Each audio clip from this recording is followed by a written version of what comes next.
It's an interesting time for business. Tariff and trade policies are dynamic, supply chains are squeezed, and cash flow, it's tighter than ever. If your business can't adapt in real time, you are in a little bit of hurt. So how do you get full visibility and adapt in real time? Over 42,000 businesses trust NetSuite by Oracle, your AI-powered business management suite. It brings accounting, financial management, inventory, and HR all under one roof. NetSuite is the #1 cloud ERP for a reason. It's your single source of truth, giving you the data and control you need to move quickly. Real-time forecasting helps you move into the future with confidence, and with AI built in, you can automate the busy work and focus on strategy. NetSuite helps you see what's stuck, what it's costing you, and how to pivot fast. If I were running a business with a lot of moving parts, I'd use NetSuite for full control over everything. Tame the chaos with NetSuite. If your revenues are at least in the 7 figures, download the free ebook, Navigating Global Trade, 3 Insights for Leaders at netsuite.com/SPI. That's netsuite.com/SPI. The perfect product launch. It's the goal for every brand marketer. High heat, fast sellout, and fans posting recipes like trophies. What do Sydney Sweeney's soap drop, Taylor Swift's tickets, and your next launch have in common? Well, they're not bought, they're bragged about. Fanfare turns your drop into a moment. Fanfare cues real fans, blocks bots, and builds launch experiences worth screenshotting. Want hype without the heartbreak? Get Fanfare's 5-step hype drop playbook with our proven success formula and make your next launch unforgettable at fanfare.io/playbook. Again, fanfare.io/playbook. Hey, I get it. You've worked really hard to build up your business, and it's doing great. So great that you need help now. The most important thing for your business is to hire the right people to support it. So how can you find amazing candidates quickly? Easy. Just use Indeed. When it comes to hiring, Indeed is all you need. Stop struggling to get your job post seen on other job sites. Indeed Sponsored Jobs helps you stand out and hire fast. And with Sponsored Jobs, your post jumps to the top of the page for your relevant candidates, so you can reach the people you want faster. And it makes a huge difference. According to Indeed data, Sponsored Jobs posted directly on Indeed have 45% more applicants than non-sponsored jobs. And it's one of the largest databases of job seekers, too, giving business owners access to a wide range of candidates. And one of the things I love most about Indeed is the job alerts feature. I get notified when new candidates apply. There's no need to wait any longer. Speed up your hiring right now with Indeed. And listeners of this show will get $75 sponsored job credit to get your jobs more visibility at Indeed.com/smartpassive. Just go to Indeed.com/smartpassive right now and support our show by saying you heard about Indeed on this podcast. Indeed.com/smartpassive. Terms and conditions apply. Hiring Indeed is all you need. This is the Smart Passive Income Podcast with Pat Flynn, session number 241. Let's do this. Welcome to the Smart Passive Income Podcast, where it's all about working hard now so you can sit back and reap the benefits later. And now your host. He'd probably pass out if he ever met Michael J. Fox. Pat Flynn. Still using a copy-paste website? Break the template trap with Framer. Whether you're overwhelmed by traditional site builders or frustrated with cookie-cutter designs, Framer gives you the freedom to create a site that's professional, polished, and uniquely yours. Framer is the design-first, no-code website builder that lets anyone ship a production-ready site in minutes. It's free to start, allowing you to browse hundreds of pixel-perfect templates or even design something on your own on a totally blank canvas. Add bold animations like appear effects, text effects, parallax scrolling, scroll animations, looping animations, and much more in seconds. The built-in AI handles the heavy lifting, generating starter layouts, and can even translate your entire site to any language. Ready to build a site that looks hand-coded without hiring a developer? Launch your site for free at framer.com and use code SPI to get your first month of Pro on the house. That's framer.com, promo code SPI. Framer.com, promo code SPI. Rules and restrictions may apply. Hiring shouldn't be a hassle or a drain on your budget. Upwork is your one-stop shop to find, hire, and pay top freelance talent, saving you time and keeping costs in check all in one place. Companies at every stage turn to Upwork to get things done and find more flexibility in the way that they staff key projects and initiatives by assessing a global marketplace filled with top talent in IT, web development, AI, design, administration support, marketing, and more. And I've personally used them myself and can vouch for them. Posting a job on Upwork is easy. With no cost to join, you can register, browse freelancer profiles, get help drafting a job post, or even book a consultation. From there, you connect with freelancers that get you and can easily hire them to take your business to the next level. Upwork makes the entire process easier, simpler, and more affordable with industry-low fees. Post a job today and hire tomorrow with Upwork. Visit Upwork.com right now and post your job for free. That is Upwork.com to post your job for free and connect with top talent ready to help your business grow. That's UPWORK.com, Upwork.com. Go there now. What's up, everybody? Paflin here, and welcome to episode 241 of the Smart Passive Income Podcast. Thank you for taking time out of your busy day to listen to me and our guest today, who's actually in the house. Yes. Literally in the house, my house right now as we record this. None other than my best friend, Chris Ducker from chrisducker.com and youpreneur.com. What's up, brother? How are you? I'm awesome. I'm feeling fantastic. It's very good to be back in the Pat Cave. The Pat Cave, yes. Pat Cave. You know, you've been a guest on the show before. Yep. And I think you have been on the show more than anybody else in the past. And I think maybe you have a leg up because you get access to my house and you get to come inside the Pat Cave. And we just say often, hey, why don't we just record a podcast episode together, which is exactly what we're going to do right now. Yep. And we decided, we were actually talking a little bit earlier about just some of the cool apps that we've been using, cool tools, and we're like, hey, why don't we make that an episode? So this episode today is going to be each of our top 5 apps and tools and resources that we use to help us in some way, shape, or form in our business. Now, I do want to say before we get started, you do not need and probably shouldn't get all of these apps Right. that we're about to let you in on. But, you know, what's one important thing that people have to know when it comes to tools and resources? Because people can become quite tool heavy to a point where it kind of works against them, right? Yeah, I mean, you know, if you've got too many options, you just won't use any of them, right? My whole deal is that I like to try and get by with as little as I possibly can. Less is definitely more. And that reflects in the way that I run and build all my businesses, not just with apps and resources, but just across the board. We're very, very lean and mean. Well, not so mean. We're quite Kinda nice. mean. We're quite nice, actually. But we're very, very minimalistic. We don't like to have 5 things to do one job. If just one thing will do that one job very, very well. And so I would say, you know, try and look around before you start purchasing different pieces of software or pieces of gadgetry that you might want to use to, you know, run and operate certain parts of your business. And ultimately, yes, you will not need all of the things that we talk about today right now, but you might slowly but surely over a period of time want to introduce them. Right. I mean, we use these for a specific reason, and we're going to tell you what those reasons are, what we like about them, and why you should get or consider getting them. But again, don't just grab them because we have them. And also, I would love everybody to go to the show notes at some point, perhaps after this episode, preferably, to share some of the apps that are making big changes for you and your business too. That way, as a community, we can all kind of collectively put all these tools and resources together and perhaps find that one or two that will really make the big difference in helping us reach our goals. So why don't we just get started? Actually, since you're the guest of honor today, Chris, why don't we get right into it? What's the first app that you want to share with everybody? So first thing I want to share is ScreenFlow. Now, I know you're a fan of this yourself. I mentioned it before. Okay. But I think it's worth mentioning again because it's such an important tool for a lot of the things that we do online to help build authority today. Yeah. Now, I mean, look, you know, you can go real heavy on video editing. You can just do your webinar recordings. You can do all that sort of stuff. But here's the one thing that I use ScreenFlow for every single month. I use it at least once every single month. And that is to record the go-to-webinar meeting that we have inside of the Youpreneur community every month, which is our live mastermind call. So members from all around the world will be able to tune in, and we go back and forth Q&A. We get members on the call all at the same time. Sometimes they're giving each other advice. Sometimes I'm just giving answers to their questions and their ideas. But I record the whole thing, and then instead of just dumping that file into Dropbox, which would be after an hour, maybe an hour and a half, a big file, what I do is I actually edit it myself. And because I'm a complete techno idiot, it's such a simple... I've seen it in person. It's yes, ridiculous. you have seen it on more than one occasion.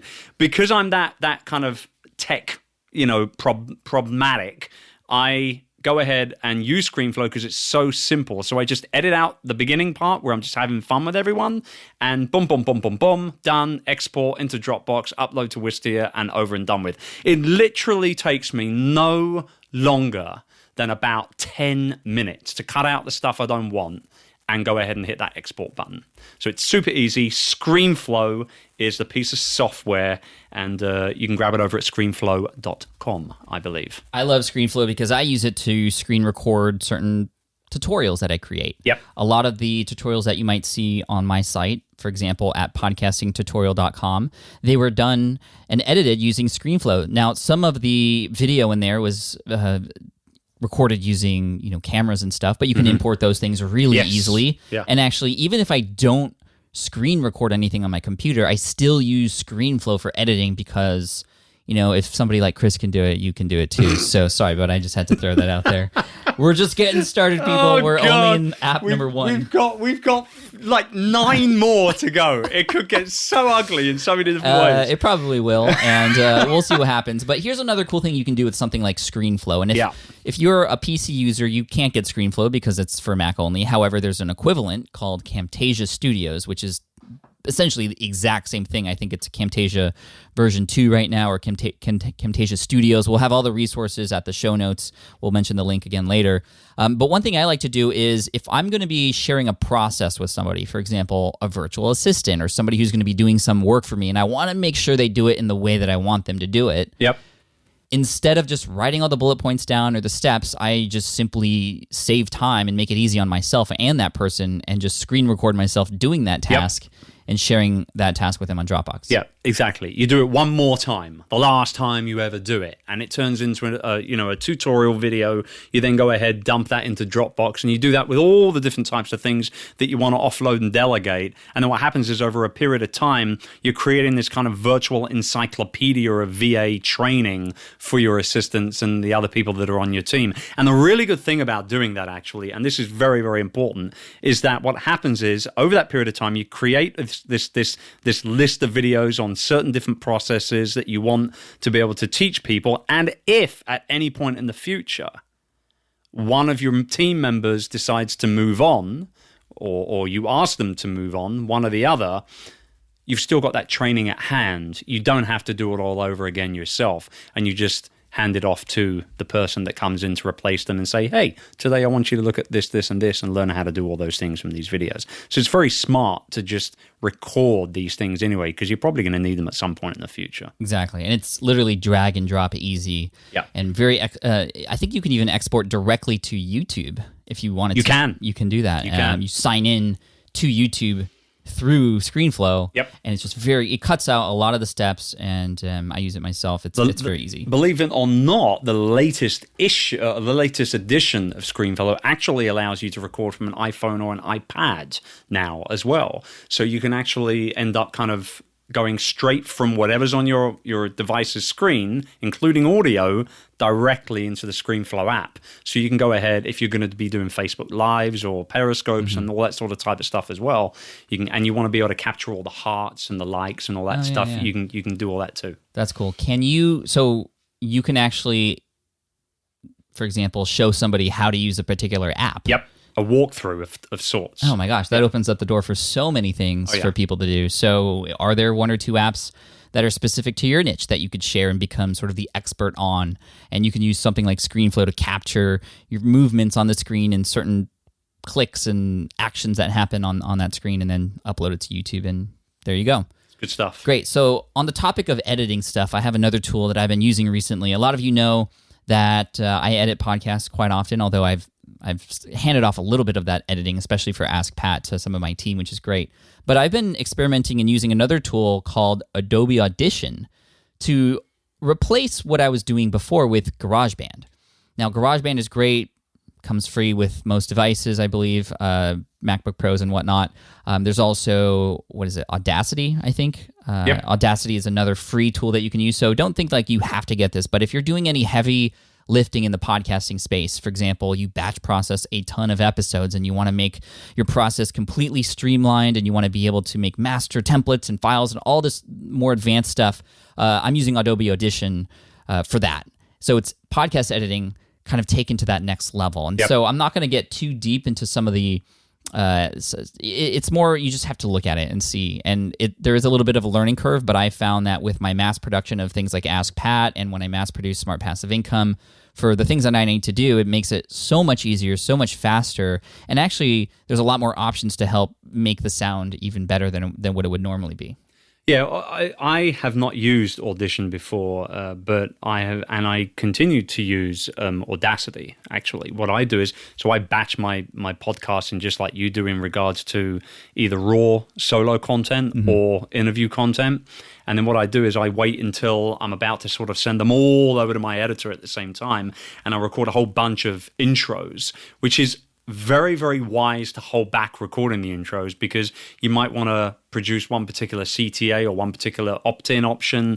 Maybe you've got a live event coming up, you want to promote that or whatever. So what I do is I just record back to back to back to back to back to back to back all on one file.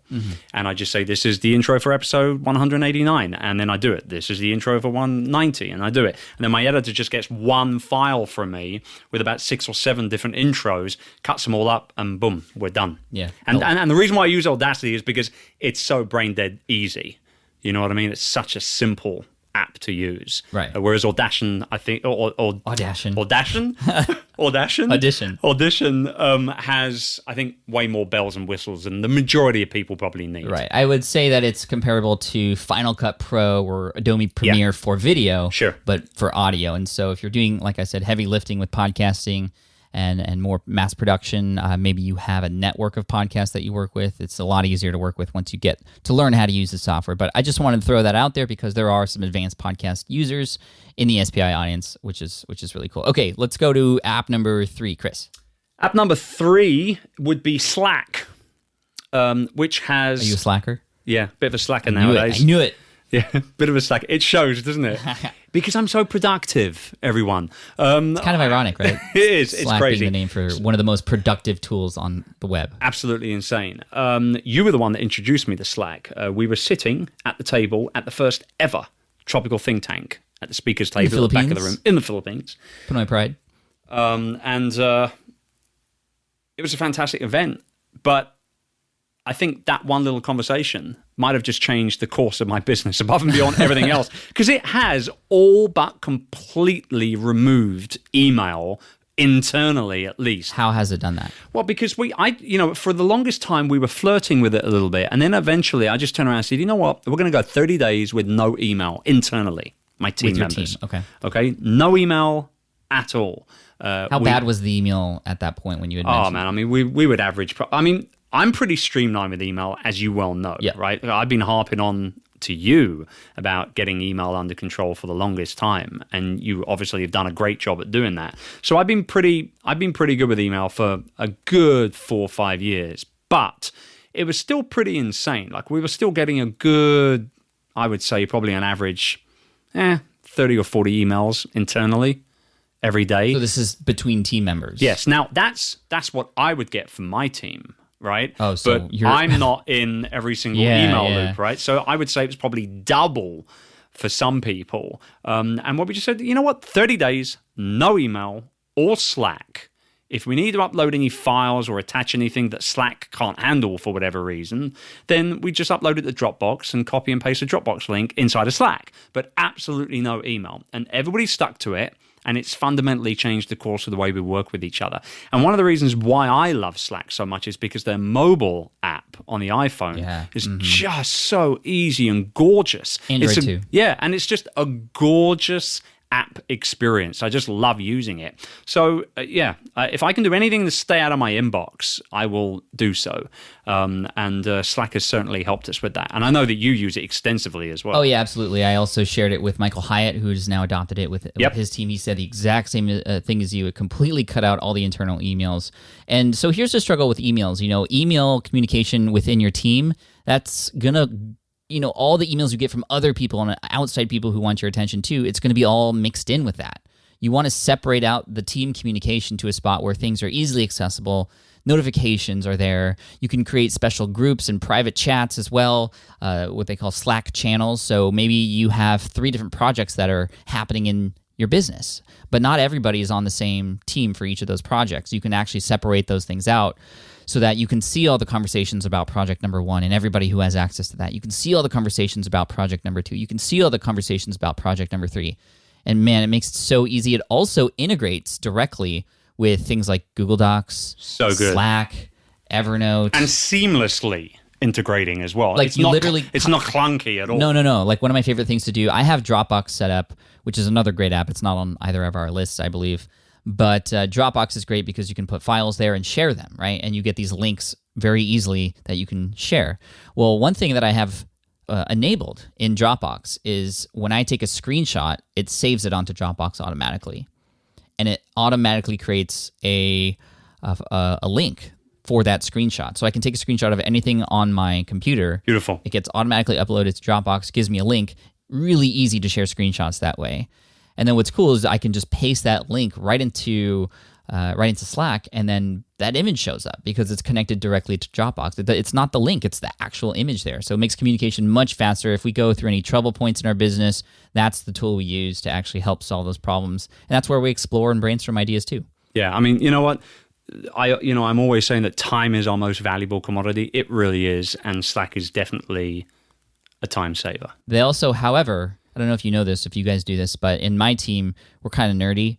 And I know that Giphy, Giphy, has integrated with Slack as well. So you could literally type in something like /Giphy and then any word you want, like cake. Right. And then it'll randomly pull from the Giphy library. Giphies are animated GIFs, and it'll randomly select a cake animated GIF. Yeah, and that stuff's great from like a team building perspective. Yeah, exactly. I love it. Exactly. I love it. That's what I was going to say. Yeah. However, it's gotten to a point where things get kind of crazy, but we also separate that channel out too. We have a channel called #Giggles, and that's where we put all those random kind of fun things. Okay. And I don't turn on the notifications for Giggles because I don't want those notifications. Right. I have the notifications for the specific projects that I'm working on right now, or the ones that I feel like I need to know what's going on. Yeah. So yeah, I love that. I love that suggestion. Another important part with growing your business, other than communicating and being a part of a team, is keeping track of your calendar. And I've gone through recently a big struggle with finding the right calendar because the calendar that I was using, I use Google Calendar, but I had an interface that was kind of on top of that called Sunrise. It was another app, and I loved it because it was integrated perfectly with my desktop, integrated perfectly with my mobile device, and it was just such an easy way to schedule and also see what was coming next. I loved it. And then Microsoft bought Sunrise, and I was like, sweet, they're going to upgrade it. All this cool stuff's going to happen. Wah, wah. They ended up killing it. Ugh. And it was like a countdown every week. It was like, hey, you guys, 2 weeks left to use this. Make sure you find a replacement. They were doing that? Yeah. That's like adding insult to injury, isn't it? So I was looking around for different replacements, and the one that I found that I want to suggest to those of you who are looking for a calendar, if you use Google Calendar on its own, that's fine. You can log into your Google Calendar on the web, that's fine. But I have a specific app that I found that does pretty much what Sunrise did, and it's called Fantastical. So Fantastical, I think they're on version 2 right now. So it's like Fantastic and Cal, like calendar, Fantastical. And it does the exact same thing. It makes it really easy to schedule and see what's coming up. They also have a mobile app that makes it really easy as well. And so that's the one I would suggest for those of you who are looking for kind of another interface beyond Google Calendar to really organize your schedule. And, I know from you just how important scheduling is, because I schedule everything now. I'm taking advice from people like Cal Newport, the author of Deep Work, who says, schedule your distractions. So my calendar is so important because I schedule everything, family time too, because when it's that time to do that, I do it 100%, whether it's work or business, family, distractions. I'm 100% dedicated to my distractions, but only when it's time. So Fantastical 2 is the app that I wanted to share. Yeah, I haven't even, and you've been holding out on me, Flynn. I didn't know about that one. I'm going to go check that out. I'm going to check that out. You don't know everything about me. No, I know. You're absolutely right. Thank good God. So, moving on. The other thing I would say also is that, the whole kind of I schedule everything thing is something I've been harping on about for years. Like, if it doesn't get scheduled, it doesn't get done. Mm-hmm. I must have said that a gazillion times. Yeah, that's where I got it. And I tell you, it bloody works. It really does work. Scheduling that 20 minutes for a quick, midday stretch or walk, scheduling 30 minutes for social media, scheduling an hour of creative work, whatever that may be, blog post writing, video shooting, audio, podcast recording. Firstly, I do all my creative work first thing in the morning before I do anything else. And so I think it's important. Schedule. The more kind of stronger and stricter I am with my schedule, the more stuff I get done. Plain simple. Love it. Yeah. Okay. Whose turn is it now? Oh, it's my turn. It's your turn. Okay, great. So I want to switch gears a little bit here. Do it. And instead of sort of productivity sort of type stuff, Audible. Ooh. Audio books on my phone. I used to be a really, really big reader of books. Like I would very rarely read an ebook. I like the idea of being able to see, feel, and touch a book and smell the pages, right? Yes. And with an ebook, you can't do that. And I don't like the idea of having to get a device with me all the time and staring at the screen and all the rest of it. So I started listening to audiobooks about a year or so ago, and I've consumed more books by listening to them in that year than I have done by I still pick up and read books as well, but Audible for me, particularly as I travel quite extensively as well, it means I don't have to carry those books around with me. And it's great. I love it. What I really love about it is you can speed that app up and you can consume that book at twice the speed if you want. And believe me, some book narrators are brutally slow when they read books. Yeah. I think, for my book, which is on Audible as well, Will It Fly? I think yours is too. It is. You recorded yours. I didn't record mine. Yes. Did I ever tell you the story why I didn't record my own audiobook? No, tell us. I'll tell you right now. So the reason why I didn't do it is because the book came out April. That was also when I had my first speaking gig of that tour at Google in London. 2014, right? 2014, to help start promoting the book. And long story short, my publishers started emailing me literally as I was starting my tour. Literally. It's 3 syllables. It's still... Just go. It's still 3 syllables. They don't want to hear this. So anyway, they started, badgering me to record the audio version. I said, well, look, I'm on the road. I haven't got time to get into a studio and do all this stuff. I'll do what I'll truly practice what I preach. I'll delegate it. And so I got some other British voice actor dude to read the book. And I've got to be honest with you, it's been one of my biggest regrets of the last few years because, he did an okay job. Can you listen to the book and learn? Of course you can. But when I listen to it, and I haven't even listened to the whole thing, I've listened to maybe 30 minutes, I'm not exaggerating, because it's my book and I wrote it, to hear someone else reading it, it just doesn't feel right. And as a podcaster myself, I've had so many people say, mate, you should have read that book yourself. And I should have. And here I am admitting it publicly to a gazillion of SPI listeners right now. Yeah, well, thank you for being honest with that. I'm very happy that I took the time to go to a studio, even though I have the equipment at home to record. Why did you do that? I don't get that, because your sound is beautiful. Yeah, thank you. I have all the great mics and all that stuff. I could have done it at home. However, there were two specific reasons why I wanted to do it somewhere else. One, I knew that if I had scheduled that time in a studio, that I would not have any other things on my mind except just to record that book. That's a good point. I was walking into a physical location and I had an engineer in the other room who was like, okay, you're recording this book. I couldn't hop on Facebook or whatever, all these distractions that are available to me if I'm in my home office. Secondly, the engineer was really important because he was there to help me make corrections. So as I was recording the book, I could hear him sometimes every once in a while on the little headphones that I was wearing.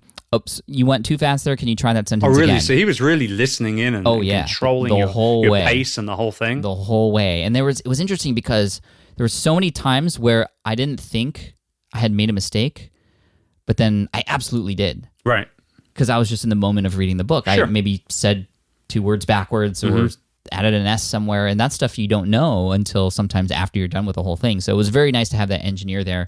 Going back to what you had said earlier, actually, you were like, okay, let's move away from productivity. But this is actually a productivity tool, in my opinion, too, because learning from these experts who have gone through years of experience to share their information in books, that's how you can become more productive, right? Yeah, and the fact that you can listen to these much faster than you can read. I read, or quote read, or I listened to Elon Musk's autobiography in one day.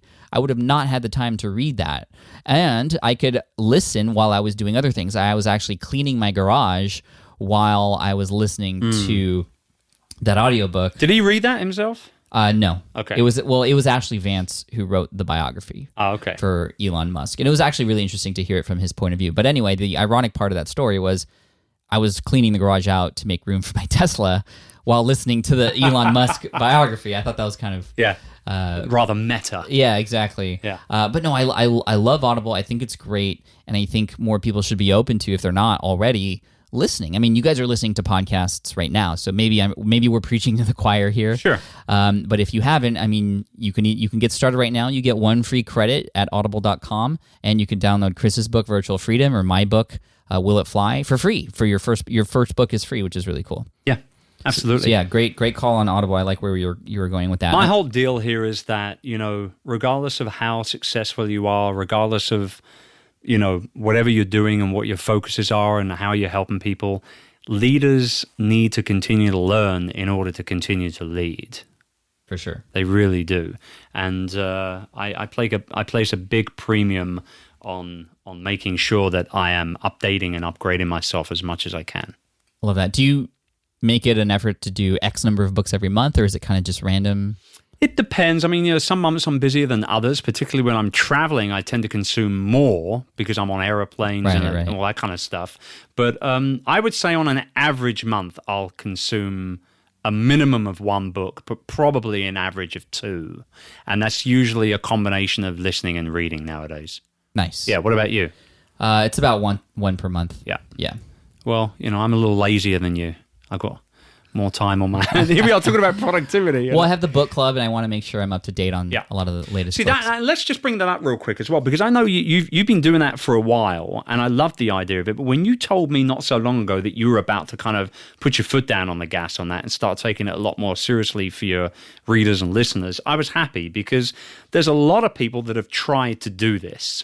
A book club? Yes. Mm-hmm. And they failed horribly, right? Because they start with the best of intentions, and then after, I don't know, half a year or whatever, it just flops. Just as everybody's starting to get into the groove of reading regularly and all the rest of it. But what I love about you is you take it one step further than just saying, here's my book recommendation of the month and my Amazon affiliate link. Click it. Read the book. Let me have a lemonade on you kind of thing, right? But that you go one step further than that. There's reviews, there's takeaway points, and all that kind of stuff that you do as part of that. So you guys tuning in, if you aren't already on that, and I'm not just saying that because Pat's my buddy and stuff, but if you aren't on the Pat Flynn Book Club list, make sure you get yourself on it, because genuinely it will help you understand what kind of books you should be reading, when you should be reading them, and more importantly, why. And I like that about the why is really important to me. patsbookclub.com is a short link to go there. So again, that's patsbookclub.com. 1 book a month sent to you for free via email. And what's cool, after having grown the book club list to, I think, 15,000 now, 15,000 people. That's a lot of people. That's awesome. I feel like I have major responsibility there too. Yes. But other people know there's 15,000. Authors know there are 15,000. So it's giving me a lot of early access to books that people don't even have access to yet, because they want to get in front of this crowd. So I've been able to get access to books early before they come out, and I'm able to sort of make deals with the author and say, hey, can you throw in like 5-10 free books that I can just hand out to my audience? Yeah, because what author in the world doesn't want 15,000 people to hear about their book now from we're gonna get somebody that they trust? Now we're going to get a whole bunch of people who are writing books to let me know they want to get in the book club. Just make sure they're good books, guys. Exactly. Got to be good books. Exactly. Yeah. No, that's cool. Thanks for talking about that. Yeah, you got it. Speaking of consuming content via audio, I wanted to talk about a tool that I actually use quite a lot whenever I'm not at home, but I'm working. And this tool is called Focus at Will. Love it. Focusatwill.com. I think I pay $2.99 a month for unlimited amounts of scientifically proven to help you be more productive music.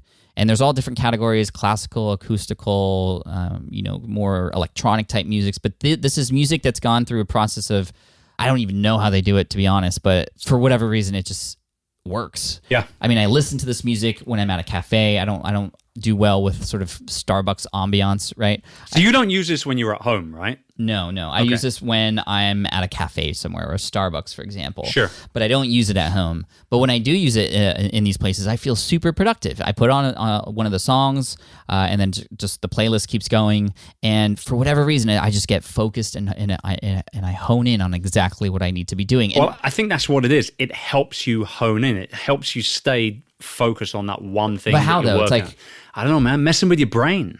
I mean, yeah. They're messing with our brain. They are. No, so focusatwill.com, and it really works. Like, I didn't believe it at first. I was like, really? Like, I could just put on any music. Like, why don't I just go on Spotify and use, like, the study channel or something? And for whatever reason, it just seems to do wonders for my brain and my productivity when I'm in a cafe or at a co-working space. And, I think it's always worth a try. I think there's a free trial available too. Actually, let me double check that when you get into the next one. But I believe there is. Indeed. Focusatwill.com. To boost concentration, you can start listening now. I think 2-week free trial, no credit card required. That's awesome. And I'm not affiliate. I'm not an affiliate for them. I just think it's a great tool that you could potentially use, and they have the mobile app, which is awesome too. I love it. Okay, so the next one I've got on my list is, and we're gonna can we take a kind of a deep dive? We'll take a deep dive. Why are you talking? Like I don't know. It's my radio DJ That's voice. like your Elvis. Like. Now it sounds like I'm having some sort of heart attack. No, so I want to take a deep dive here on something that's super red hot right now: live video. Yes. Okay, let's take a deep dive. So my next app is Wirecast. Okay, by the people who also created ScreenFlow. Indeed it is. Now, Wirecast ain't cheap. It's $500. Okay, I believe, is there a free version with a watermark or something? Okay, good. But the full version's $500. It might be a little less now, but I paid $500 for it. And this is what I use when I am doing my Facebook Live broadcasts. Now, a couple of reasons why I love using this piece of kit.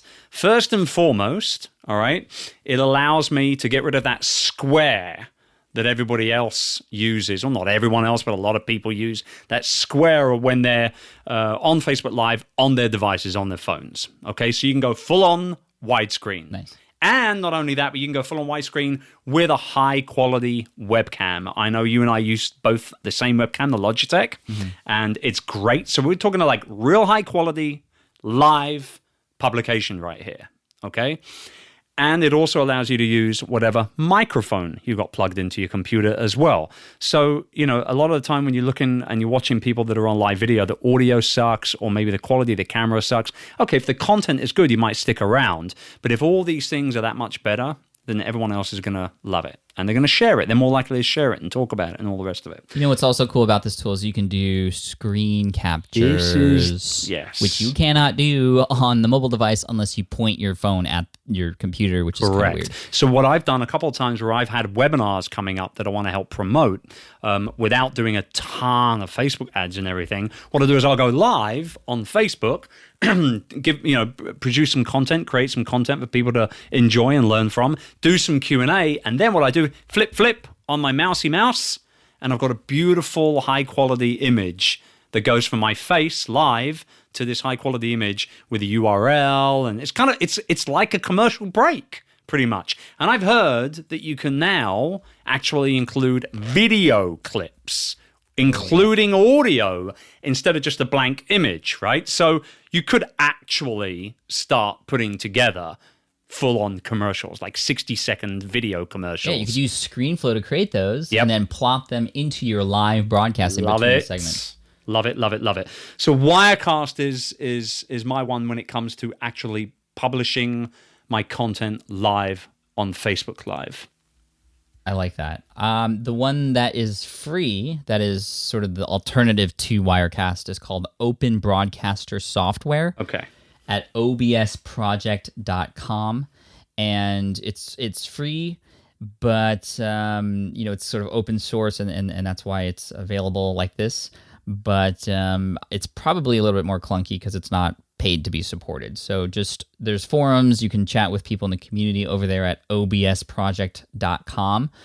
But yeah, live streaming is huge. Can you tell everybody who's not doing live streaming right now why one would consider doing? Well, for me, it comes back to my philosophy, that P2P relationship building philosophy, which I know I've discussed on the show before, but for a little bit of a recap for anybody that hasn't listened in on our past episodes together, P2P stands for people to people. And I truly do believe that people want to do business with other people more so today than ever before. And so, when you talk about doing business with that P2P, relationship philosophy in mind, you're talking about busting down barriers, man. You know what I mean? Like building up rapport, gaining trust. They are two of the single most important factors of the overall sales process. And if you don't do it right, the chances are that your sales are going to suffer. And so for me, live video lends something that every other type of content that you might be able to create online just doesn't. It just, you can't do the same thing even with podcast. Podcasting is incredibly personal. It's long-form content for the most part, and people are physically inserting you into their ears to listen to you 9 times out of 10. Totally. Right? Video, they'll sit there and they'll watch a video from you, but really, our attention spans are less than usually 5 seconds on YouTube and stuff because of all the shiny adverts and all the rest of it. Unless you've got a really, really rabid community of fans that will sit there and watch every single minute that you put on, you've got to keep YouTube videos relatively short, right? And then, lastly, blog content. Yes, you can get personal by telling stories and that sort of type of thing. But for me, live video, when you've actually got an audience tuning in live, just cannot be beat for that P2P relationship building setup. It's gold. And you feel it as a producer, and you see the people there, you're interacting with them, they're talking back to you. And even if they're not, they're there watching you. It's definitely not like a podcast in that way.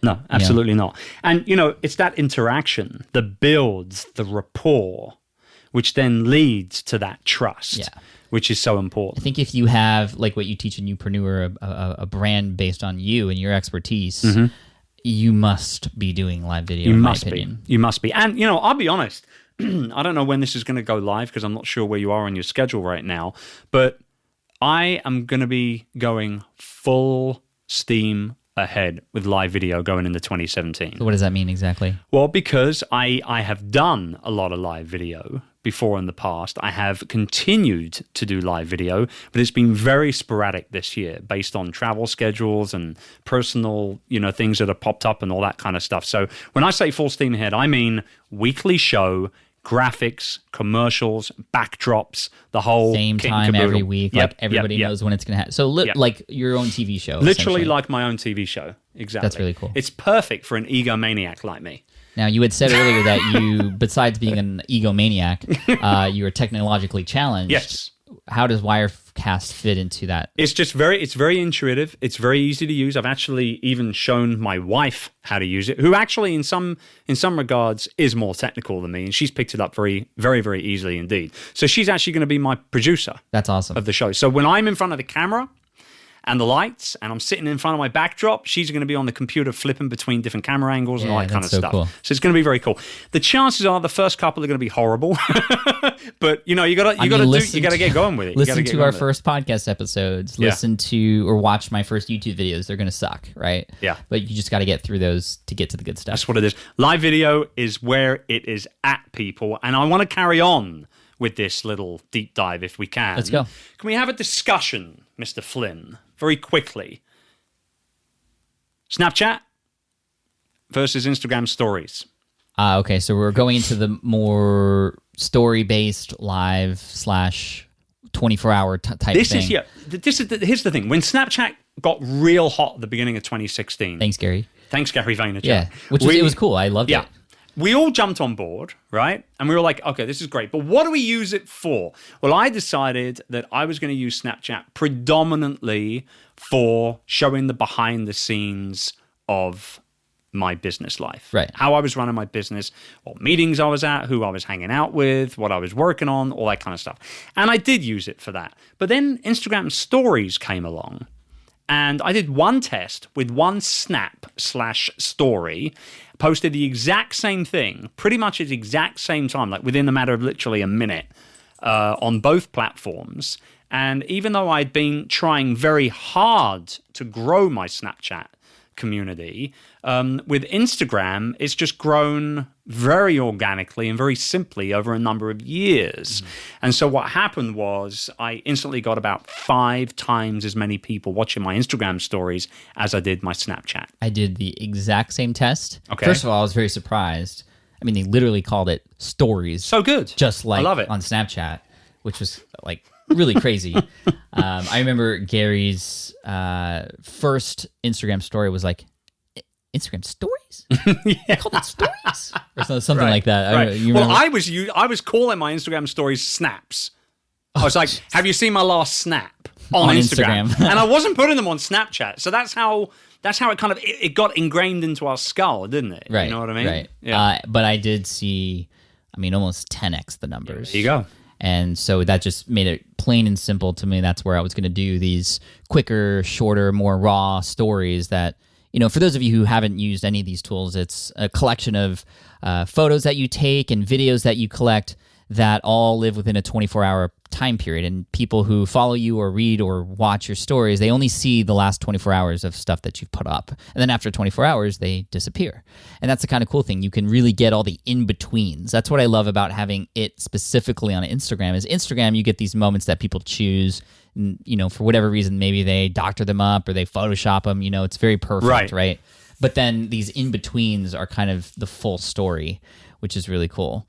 So I love that. So I'm definitely a bigger fan of Instagram stories. Are you still using Snapchat? I'm not. Okay, me neither. You just got to make that decision. If two things are the same and one's giving you better results than the other, you have to just say, I'm going to do this one instead. Yeah. I remember the first person to really talk to me about Instagram was Lewis Howes when he was at Tropical Think Tank in 2015. And Amy Schmidauer tried to get me to use it as well. And she was a Instagram brilliant... or Instagram stories? No, this is Snapchat. Okay. So I had Lewis harping on at me. I had Amy Schmidauer harping on at me. And then Gary, over the Christmas period, he started talking more and more about it. And it was actually, at that point, my 17-year-old daughter that actually was able to show me how to use it properly. Lewis had failed. Amy had failed. Not intuitive. No, and my daughter was the one that showed me how to do it around the Christmas table after dinner. Yeah, I was kind of hooked like anybody else. And what I really love about these short burst type live video experiences that they're gone. 24 hours later, they're gone. And I like that. It's like if you want to be in it to win it, you've got to be in it. Right? Like if you want to truly see the behind the scenes, if you want to truly get my ramblings and all the rest of it, you've got to follow me and you've got to look every day. And that in itself is P2P on steroids. Right. All those right little there. touch points matter. Huge. So live video, social content, Instagram stories for the win. Can I get a concur? Concur. All right, done. What do you got next? Okay, so next, I actually switched mid-talk here. I'm going to delete one from my list here and add another one because I think, I wanted to add a tool that was free. That was not that, and some of these other ones, there's free versions of them. Almost all of these are free or they've got free versions, yeah. But there's one in particular that I see, and I talk to this about people who show me their business or website. It's completely underutilized, and that is Google Webmaster Tools. Okay. This is one of those things that when you're setting up your website, this is part of the process of, it should be something you do when you set up your website. Yet most people who I check, I say, okay, go to your Google Webmaster Tools.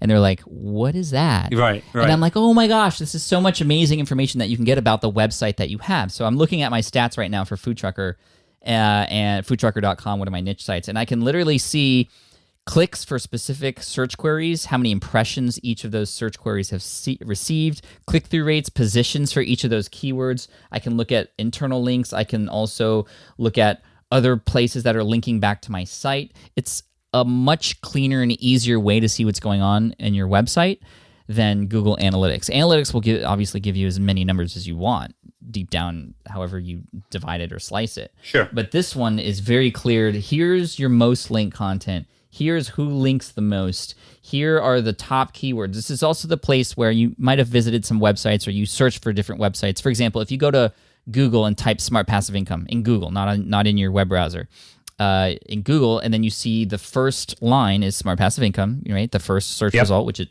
hopefully should be.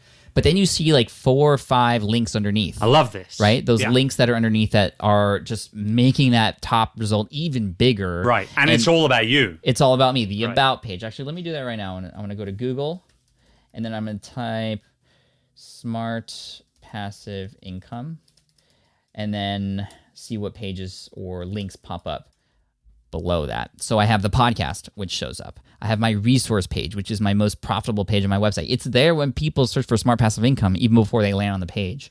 Affiliate marketing strategies, income reports, my About Me page. And it also comes, if you are at a certain point, I think, you also get a search bar. So mine has a search bar. Oh, that's sweet. For within Smart Passive Income in the first search query. Now, what gives you the search bar? Is it like page views or something like that? I have no or idea. what's the deal? Honestly, that's up to Google, and they change things all the time. Right, but I right, think right, it's just an authoritative type of thing. When they know that your site is exactly what people are looking for, and they give it to them on the first result, they want to give them as much good information as possible. I like that. And you can determine what those links are using Google Webmaster Tools. So sometimes, Google will just try to figure it out on their own, but you can actually say which pages shouldn't be those or which ones should be. Which is really cool. So there's, I think those are called site links. So under the search appearance section category on the left-hand side, you'll see a link called site links, and that's where you can actually go to create those links specifically to different parts inside your website. There's also a place that shows you, well, what's broken. Crawl errors is going to be one of your most important functions there, because that shows you everything that Google sees. I mean, Google is where we want to be, who we want to be our best friends, right? Sure. And Google's saying, hey, well, this is why I'm not your best friend, because these are the things that are wrong. Sure. So go and fix them and things will be better. They'll tell you if something's wrong with your server connectivity or your, a lot of the more technical things. But seriously, really easy to set up. You just put a script that they give you onto your website, and then they crawl through it, they find it, and boom, it's connected. After even a week, you're going to see a lot of information that's going to be really helpful for you. Not just fun to look at, but actually things you can take action from. You can use this on any website that's out there. It doesn't need to be WordPress. Nope. Any website, it can be embedded, and that's that. Any website, which is really cool. Nice. Okay, cool. I like that. Let's go social. Can we go social? Let's go social for a bit. Yeah. Meet Edgar. Ooh, Laura Roeder's tool. I love this tool. I love it too. And the reason why I love it is because, quite frankly, it has boosted traffic to my website by, at the last time I checked, probably around 40% over the last 18 months since I've been using it. I can say it's done similar numbers to me as well. Yeah. The reason why is because what I did was I went into my archive and I started picking out this content that I worked bloody hard to create and put together. We all and do. And get it out there. And I was done thinking, well, wow, that blog post I wrote 2 years ago was so useful. Why is it not getting any visits anymore? Right, because it's buried behind another 250 odd posts or whatever it is. So, bottom line is, we got all the goodness out of the archive. We spent a few days, me and my team, putting it all into Meet Edgar, categorizing it and all the rest of it. And now it religiously gets tweeted and goes up on my Facebook page very regularly throughout the course of the week. And it has done wonders for traffic numbers for my site. And it does this automatically, which is the cool part. So what Meet Edgar does, or Edgar is the tool, I think meetedgar.com is the URL. You can go there. If it's not available yet, you can sign up for the wait list or the invite. I love how Laura runs her software company there. It's great. And it's a great looking tool. It's improved a lot over time. I was one to have early access to it, and I still use it.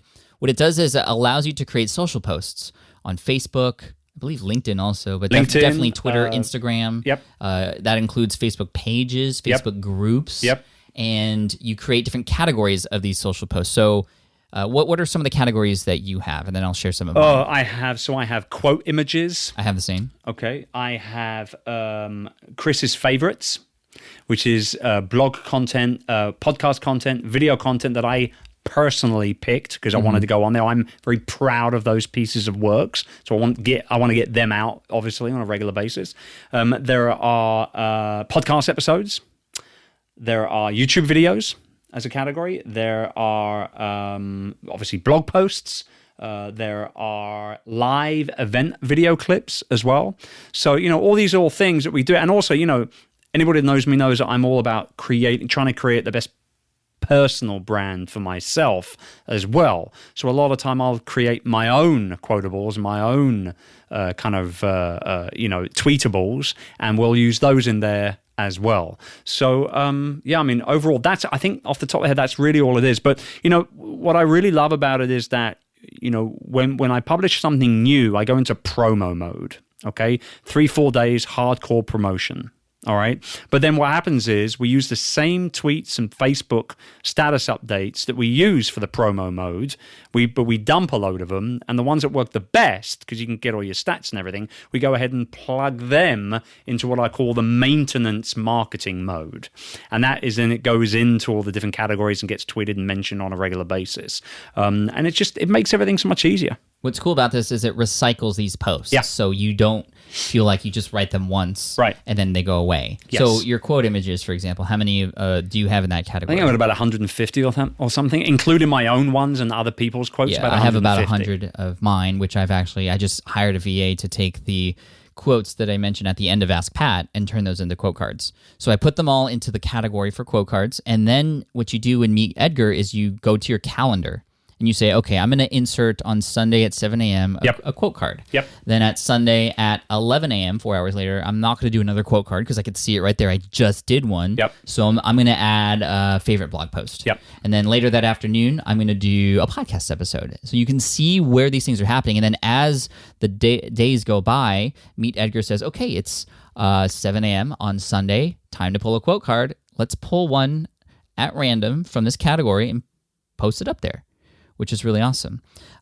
So I have categories similar to yours, my favorite content. I also have tips, specifically, ones that are just really quick tips. Mm-hmm. And then another one that I use, which is done really well, is actually questions. So I actually write, I think I have 100. So the engaging sort of type stuff. And this is where I wanted to finish off with Meet Edgar, and that is automating social media is great. But if you don't follow up, if you don't respond, if you just ask a question and that's it, it's completely automated to a point where it just is not social anymore. It's kind of more robotic.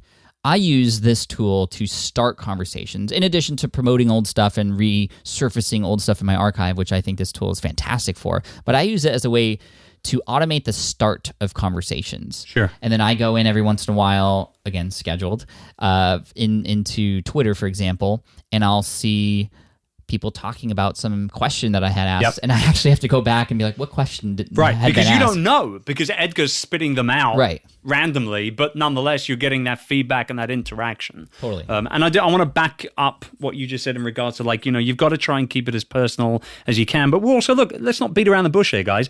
We are building our businesses. We cannot do it all. It's silly to try and do it all. It's the easiest way to burn out. And so, the automation of something like social media, I think, is very important, but with a clear understanding that if somebody replies to one of your tweets that went out automatically and you don't furnish them with a reply yourself, you're on a very slippery, horrible loss of business slope. Yeah. I'm proud to say that I have a mantra that's no tweet left behind. No tweet left behind. I reply to everybody on Twitter. Everybody, even people that aren't very nice. Sometimes they take, they say I've got a shiny head. Somebody actually said my head is so shiny when they watch me on Periscope they go blind momentarily. Well, that's why I'm squinting right now. I've been squinting this whole time. I didn't know if you knew that, but no, I'm just kidding. So he's not. Is that 10? We have 10. Let's have a look. 1, 2, 3, 4, 5, 6, 7, 8, 9, 10. Nice. Should we throw in a bonus? You got one more? Yeah, I got another one that I love, and that is going to be Rev. People have heard me talk about this before. I've used Rev in so many different ways. I use Rev to record my voice. But what's cool about Rev is in 1 or 2 clicks, you can have a human being on the other end who works at Rev actually transcribe that audio file for you. Love it. So if I'm on the road and I'm taking notes, maybe a good idea comes to mind. What I do is I often record it using Rev, and I can do that hands-free, of course. And then when I get home, I just transcribe it, and then I go and I send it to whoever I need to send to, because usually it involves other people's opinions or questions for other people, and I need some help or whatever. I also use it to write chapters of my book. I used it when I was starting with the first draft of Will It Fly back in February of 2015, and I was super stoked with how fast I was able to create a first draft. I can't remember the exact numbers. If you go to SPI TV episode number 1, you can actually see me using Rev and how I end up incorporating it into my book writing process. For the first draft, I mean, I was writing with my keyboard an average of about 30 to 40 words per minute, which is not very much, and it's because I was in that sort of editing. You're in thought process mode at the same time. Right. Yeah, I'm editing as I'm going, and I'm just treating it like a blog post almost. But then when I was doing it with my voice, it was up to 300 words per minute. It's a different ball game, isn't it? Different ball game. I mean, that's not to. I don't want you to think I dictated my entire book, but that's where the thought and the brainstorming happened and started with Will It Fly. So I use it for that too. Sometimes people on my team write emails for me, and I'll just dictate what I want those emails to say, and then my team will take what I had just said and then actually turn it into an email. Sometimes let me interrupt real quick and interject. These are the little things that take time. The things that you're sending off to your team for ideas and tasks and stuff like that. They take time when you're typing them out like that. Oh, yes. To be able to just go ahead and record something real quick and send it off, it's a time saver. Right. It really is. Right. I mean, Sorry to cut you off, but no. it's important, And you don't even necessarily have to transcribe them. I mean, you can use Rev to send it to different places too. And yes, you can use your voice memo app on your phone too if you'd like. But I love the idea of having them transcribed, because a lot of that text is going to already be there. So I don't know if you do a lot of transcribing yourself, or maybe videos, your preferred method of doing similar things. But video stuff for sure, yes, absolutely. I also transcribe, or rather dictate, a lot of my blog content as well. So I like to write, but I'm more of a talker than a typer, right? And I do like to write, but I'm more focused around dictating those blog content ideas, even full-blown paragraphs and whatnot. My VAs will go ahead and then transcribe almost all of it. They'll dump it into Rainmaker, which is what I use instead of WordPress. Same though. And then I'll go ahead and finish up the blog content. Nice. You know, one thing I do, I'm going to do more of this. I actually record myself practicing my presentations using Rev. Oh, I like that. And then I transcribe it and I read back what I had just said. Because sometimes when you practice your presentations, like this random gold information comes, right? Yeah. And I don't want to miss those opportunities to capture that. I love that. Cool. So we got, what was it, 10 plus 1, so 11 apps for you. And I hope you enjoyed this episode. Chris, just thank you so much for being here and talking shop with me. I just want to remind everybody you don't need all of these apps. And I just want and hope that maybe one of these is going to be a game changer for you. And I definitely didn't use all the apps that I mentioned at the same time or got them all at the same time. You know, it's kind of a one as you go kind of thing. So, any final words of wisdom before we go off? No, just, do your thing and continue to focus in, guys, on what you're all about, those that you want to serve, and understand that whatever it is you're working on, whatever niche you're working in, whatever niche you're working in, the world needs you and your view on whatever it is you're helping people with. So chase it down. Continue to chase it down, guys. Awesome. Love that message. Thanks, Chris. Where can people go and find you if they don't know already? chrisducker.com. There it is, people. Thank you so much for listening in. I appreciate you, Chris. Thank you again for being here in my home. And we're going to probably sign off and then go play with the kids if they're woken up. Up. They're at nap time right now, which is why we're doing this midday. But before I let you go, I want to mention that the show notes are available for you at smartpassiveincome.com/session241. So a lot of links, a lot of resources in this particular episode. So if you missed anything, just go to the show notes. The transcript, as we always do, is also available too. So I want to thank my team for having that available. Also want to mention and thank today's sponsor, which is ShipStation, ShipStation.com, which is really cool. So if you're selling anything online, physical goods of any type on any site like Amazon or Etsy or eBay, one of the challenges that people have is, getting orders out the door quickly. It's very tough, and that's why you need ShipStation. So what ShipStation does is it's sort of like the hub where you get all the orders from all the different places that you sell into one easy-to-use interface, and then they help you choose the right carrier to get the lowest rate for every single package. I've heard a lot of people using this and having it be one of those things that they couldn't live without. So you got to check it out. So here's a special offer from ShipStation to you. Try ShipStation free for 30 days and get an additional month free. All you have to do is go to ShipStation.com, click on the microphone, and type in SPI. Again, go to ShipStation.com, click on the microphone at the top of the page, and type in SPI. Thank you so much. I appreciate you. Chris, once again, thanks for being here, my man. I appreciate you. I love you too, brother. Love you too, man. All right, take care, and I'll see you in the next episode of the Smart Passive Income Podcast. Peace. Thanks for listening to the Smart Passive Income Podcast at www.smartpassiveincome.com.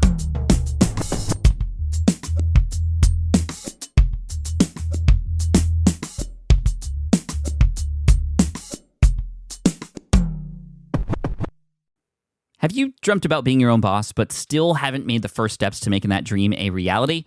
Well, I get that. Starting a business can feel super overwhelming with legal forms, paperwork, finances. It's a lot. And that's why I'm excited to tell you about Taylor Brands. Taylor is a complete business builder designed to make launching your business simple and stress-free. You can register your LLC in just minutes, keeping your personal assets and the business assets separate from day one. From there, you get access to everything you need to get off the ground. Legal documents, licenses and permits, invoicing and bookkeeping tools, and even a 100-day business coaching program, all designed to help you hit the ground running. You'll also get a free personalized business plan, branding tools, and so much more. And of course, listeners of this show get an exclusive 35% discount to get started. All you have to do is head to taylorbrands.com/SPI. That's TAILORBRANDS.com/SPI. Stop dreaming, start building with Taylor Brands. I get it. You want to grow your business, but selling at scale feels overwhelming. You're drowning in complicated funnels, creating different lead magnets, or constantly posting on social media. And that gets exhausting fast, especially when you're trying to sell to hundreds or thousands of people. But what if you could sell at scale with a simple, powerful quiz? A score app quiz or assessment asks your audience key questions and gives them instant personalized results based on their answers.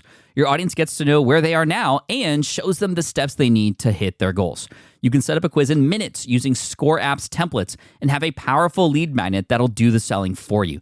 The best part is your audience actually wants to take this quiz, and you build huge amounts of trust before you even make a single offer. No hard sales, no chasing leads, just value at scale. Get 50% off the first 3 months using the discount code SPI. Just head to scoreapp.com/SPI. Again, that's scoreapp.com/SPI.